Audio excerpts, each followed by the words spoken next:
Mientras el ruido crece y las especulaciones no se detienen, una sensación extraña comienza a tomar forma alrededor de Indiana.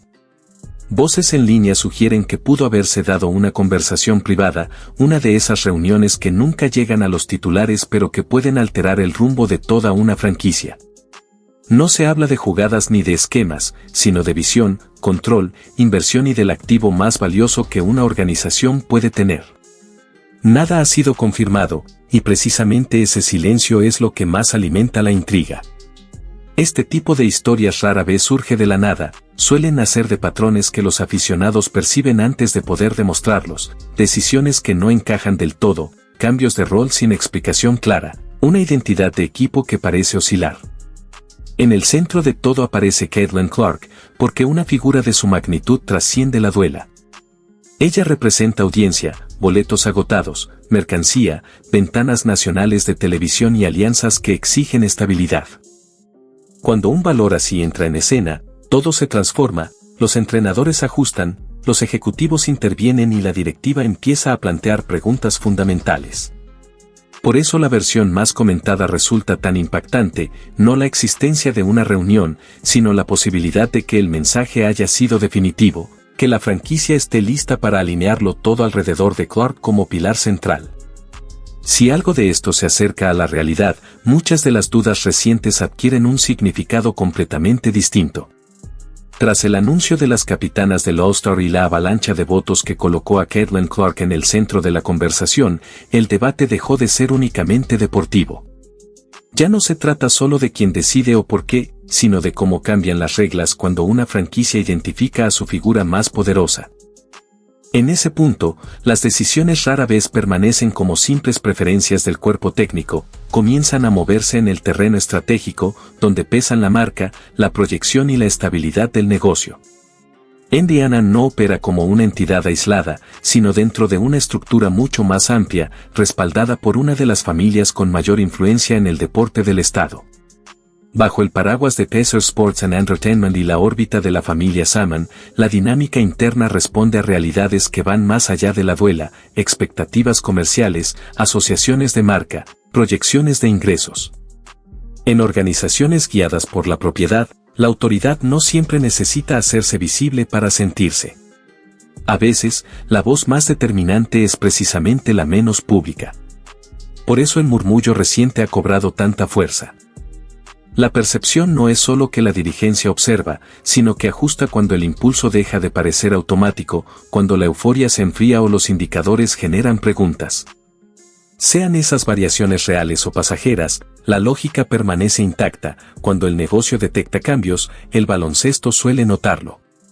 Y en el epicentro de todo aparece Clark, cuya llegada no solo añadió talento al plantel, sino que alteró la gravedad económica de toda la franquicia.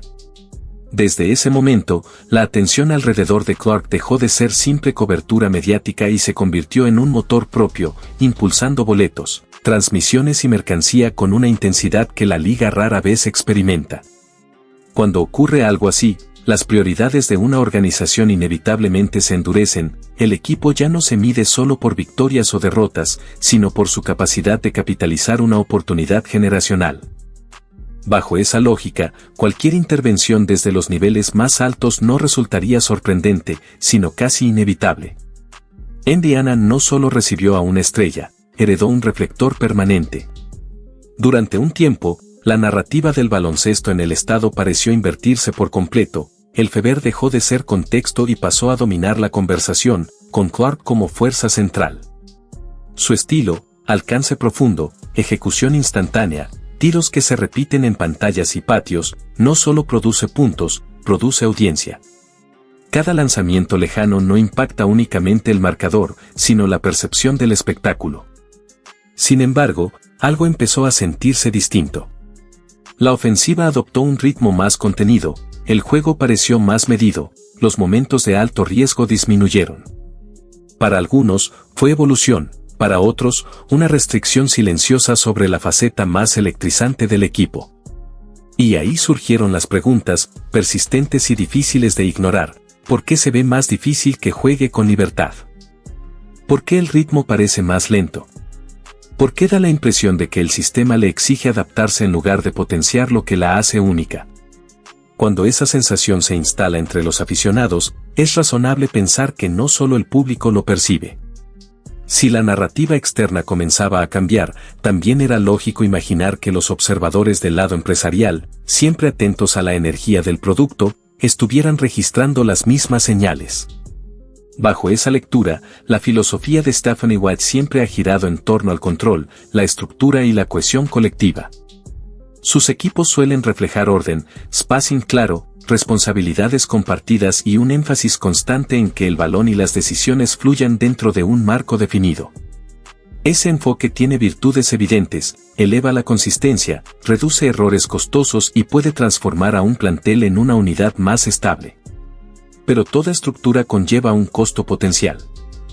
Cuando el objetivo principal es el equilibrio, el juego de una superestrella extraordinaria puede comenzar a sentirse menos desatado y más administrado. No porque el sistema falle, sino porque la singularidad rara vez encaja de manera perfecta en esquemas pensados para la simetría.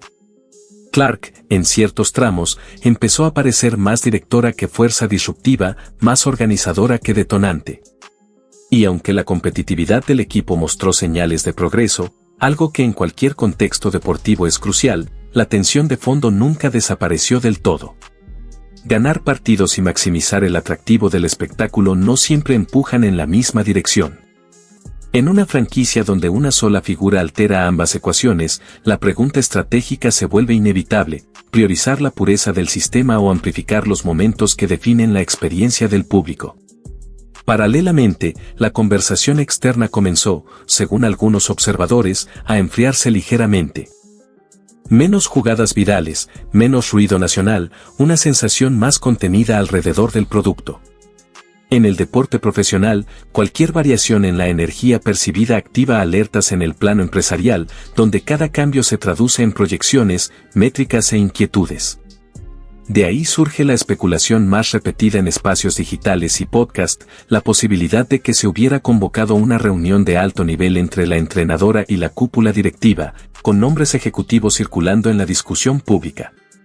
Lo que vuelve esa narrativa tan llamativa no es la idea de una conversación interna, algo normal en cualquier organización competitiva, sino la insinuación de que el mensaje habría sido categórico, un mandato estratégico más que un simple ajuste táctico. Si algo así se acercara a la realidad, el significado sería profundo, ya no hablaríamos de cambios en la pizarra, sino de una redefinición institucional sobre la identidad y el eje de la franquicia. Un giro así implicaría algo mucho más grande que un simple ajuste táctico, sugeriría a la jerarquía marcando prioridades por encima del playbook. Bajo esa lógica, el sistema no sería el marco que define al talento, sino la herramienta diseñada para maximizar el activo más valioso. En el deporte moderno, ciertas figuras trascienden la etiqueta de jugador, se convierten en plataformas, en imanes de audiencia, en el puente entre relevancia local y proyección nacional. Su impacto se extiende hacia ventanas televisivas, patrocinios, marketing de liga y toda la economía de la atención. Por eso, si desde los niveles más altos se percibiera que el enfoque vigente atenúa la visibilidad o diluye lo que hace a Clark imperdible, los incentivos para intervenir resultarían evidentes. El argumento no sería abandonar la estructura, sino moldearla para amplificar a quien más mueve la aguja. Ahí es donde la narrativa se vuelve volátil. Si realmente se trazó esa línea, cada decisión posterior puede interpretarse no como una preferencia aislada, sino como una recalibración estratégica alrededor de algo que la franquicia considera irrenunciable. La especulación más comentada añade otra capa de tensión, que esa directriz no habría sido recibida de manera uniforme. Según el mismo circuito de conversaciones digitales, la idea de reorientar todo en torno a una sola figura habría chocado con convicciones internas, particularmente con la visión de Stephanie White. En esa versión, el debate ya no sería filosófico, sino estructural, hasta qué punto un sistema debe ceder ante una excepcionalidad. La supuesta respuesta desde arriba, descrita como firme e inapelable, es lo que alimenta la percepción de un clima más tenso de lo habitual, aun cuando el discurso público se mantiene pulido. Porque cuando dentro de una organización se dibuja una línea de poder, cada mensaje y cada decisión empiezan a cargar significados adicionales. Es en ese punto donde el rumor se mezcla con lo observable. En semanas recientes, los comentarios públicos enfatizaron equilibrio, ritmo y colectividad, junto con reconocimientos explícitos a la importancia de causa y mecho. Aislado, ese tono encaja perfectamente en el lenguaje típico de cualquier entrenador. Sin embargo, bajo la sombra de las narrativas circulantes, algunos aficionados lo leen como algo más que retórica estándar, como señales de posicionamiento, de reafirmación, de una conversación interna que, real o imaginada, sigue proyectándose sobre cada detalle del equipo. Bajo esa interpretación, algunos observadores empezaron a leer los mensajes públicos como algo más que simples declaraciones de rutina, casi como una reafirmación sutil de que la identidad del equipo no debía reducirse a una sola figura. A partir de ahí, la conversación digital dejó de girar únicamente en torno a rotaciones o selección de tiros y se desplazó hacia una pregunta más profunda: ¿quién está marcando realmente el rumbo de la franquicia? ¿Existe una alineación total entre la dirigencia y el cuerpo técnico, o conviven visiones distintas bajo la misma estructura? Porque, en esencia, el debate que se insinúa no trata sobre esquemas ofensivos ni sobre teorías de uso estelar, sino sobre algo más delicado y determinante: el control. Los entrenadores buscan autoridad sobre las decisiones deportivas, la propiedad busca garantías de que el activo más valioso esté siendo plenamente capitalizado. Cuando esas prioridades entran en fricción, la historia del deporte profesional suele inclinar la balanza hacia quienes sostienen el poder institucional. Lejos de apaciguarse, el murmullo pareció intensificarse. Cada comentario, cada ajuste, cada énfasis comenzó a ser analizado bajo una lupa distinta. Incluso voces históricas del baloncesto, al opinar sobre Clark, añadieron combustible a una discusión ya cargada, amplificando percepciones de tensiones generacionales y narrativas cruzadas. Entonces emergieron las preguntas inevitables, las que siempre aparecen cuando el ambiente se vuelve incierto: ¿qué tan sólida es realmente la posición del cuerpo técnico? La organización proyecta unidad genuina. ¿Y cómo encaja Clark en medio de interpretaciones tan divergentes sobre lo que debe ser su rol? En el centro de todo persiste una realidad incómoda pero recurrente en el deporte moderno: cuando las especulaciones se agotan, la variable que termina imponiéndose suele ser el dinero. Para los niveles corporativos, la conversación rara vez se reduce a estilo o filosofía, se traduce en demanda, atención, valor de marca, compromisos comerciales. La diferencia entre un equipo competitivo y un fenómeno cultural medible. Dwight Clark, independientemente de cualquier debate táctico, ha funcionado como un evento en sí misma. Su presencia ha generado una concentración de atención poco habitual, elevando ruido mediático, interés de patrocinadores y magnetismo general alrededor del producto.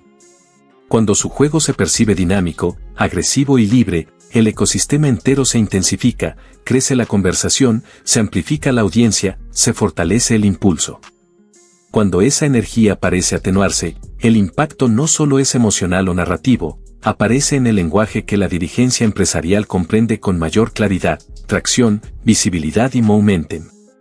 Por eso la lógica que muchos atribuyen a una posible directriz desde la propiedad resulta, al menos en teoría, comprensible, aun cuando los detalles permanezcan sin verificación pública. Cuando una sola jugadora coincide con el mayor salto de visibilidad de una franquicia, el incentivo natural de cualquier organización es proteger y potenciar ese impulso, no convirtiendo el deporte en un espectáculo individual, sino alineando la identidad del equipo con aquello que la audiencia claramente está abrazando. Si las versiones sobre desacuerdos internos tuvieran aunque sea algo de sustento, encajarían en un patrón bien conocido en el deporte profesional: el producto explota, la organización ajusta, la energía se modera y la dirigencia se acerca a los controles. No es una teoría conspirativa, es simple aritmética de negocio. Nada de esto ha sido confirmado oficialmente, y esa distinción importa. Sin embargo, la reacción de los aficionados no surge de la nada, sino de una percepción cada vez más repetida: la sensación de que las decisiones deportivas y las estratégicas empiezan a entrelazarse. Cuando una franquicia trasciende la cancha y se convierte en un activo de alcance nacional, la cancha deja de ser la única autoridad que define el rumbo. En ese contexto, el mayor impacto de Clark podría no medirse solo en tiros espectaculares, sino en algo más amplio, un cambio de gravedad, una redefinición de cómo se entiende y se gestiona el valor del equipo. Porque en estructuras de ese nivel, el poder inevitablemente se desplaza hacia donde fluye el ingreso. Ahí es donde todo converge. Si siquiera una fracción de las narrativas circulantes reflejara la realidad interna, lo que se estaría desarrollando en Indiana no sería únicamente un debate táctico ni una discusión de aficionados, sino una tensión corporativa manifestándose a través del baloncesto. Las señales que algunos creen detectar, mensajes cuidadosamente formulados, matices en el discurso público, ajustes sutiles en la identidad del equipo, alimentan esa lectura de fuerzas tirando en direcciones distintas, estructura y equilibrio frente a impacto y maximización. Y en el centro de esa dinámica aparece Clark, no por elección propia, sino por el peso de lo que representa. Si desde la propiedad se ha definido que ella es el motor estratégico, la ecuación se vuelve directa, el sistema se adapta, la plantilla se moldea, la narrativa se concentra. En organizaciones impulsadas por el mercado, la resistencia rara vez se evalúa en términos emocionales, se mide en resultados. No porque una visión sea intrínsecamente correcta o incorrecta, sino porque las entidades de escala multimillonaria difícilmente negocian cuando perciben que la demanda ya emitió su veredicto. Este es, en muchos sentidos, el reflejo de una transformación más amplia. La liga no compite solo por victorias, sino por atención, y la atención es un activo con valor tangible. La incógnita real, entonces, no gira en torno al dramatismo de los rumores, sino a la dinámica que podría emerger si las prioridades del negocio y las convicciones del sistema permanecen en tensión. En entornos así, la historia del deporte indica que el desenlace rara vez es neutro, eventualmente alguien impone dirección. Y mientras el exterior intenta interpretar cada gesto y cada palabra, la única certeza es que el equilibrio entre espectáculo, estrategia y autoridad seguirá siendo el eje invisible de la conversación.